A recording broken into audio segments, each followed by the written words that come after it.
The Bill of Rights are known as the first 10 amendments in the Constitution. They went into effect on December 15th, 1791.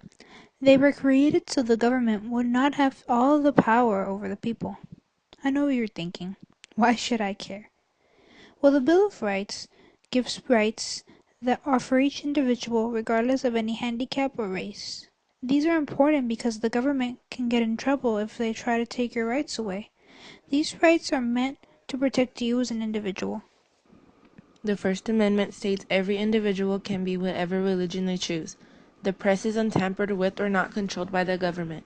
We can say what we want. We are not prohibited or given any limits. We are allowed to gather together. The government cannot tell us not to petition.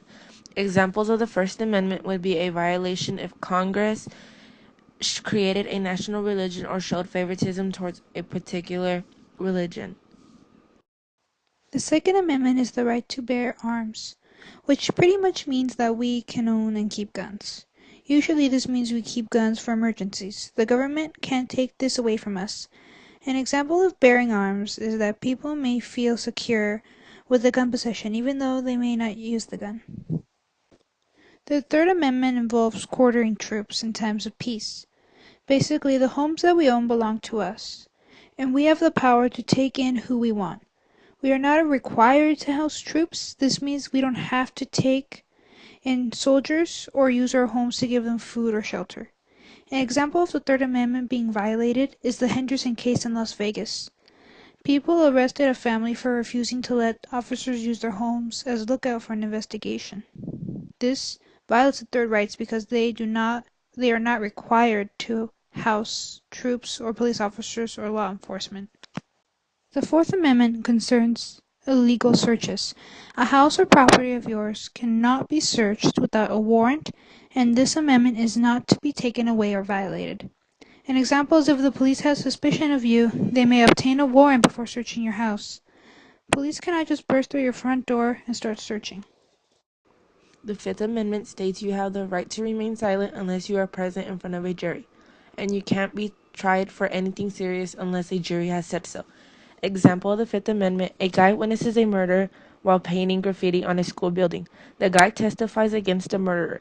The lawyer asks what the guy was doing when he witnessed the murder. The guy pleads the Fifth to avoid self-incriminating himself for vandalism. The Sixth Amendment. When arrested, the person must be informed of why they are being arrested, and cannot have an unjust jury or a delay. Each trial must be given an attorney and a right to call witnesses. Thanks to the Sixth Amendment, the defendant can represent his/herself or have a lawyer of their choosing. Also, the Sixth Amendment grants the defendant is required to know the charges against them. The Seventh Amendment states a court cannot separate trials according to sum or economic value.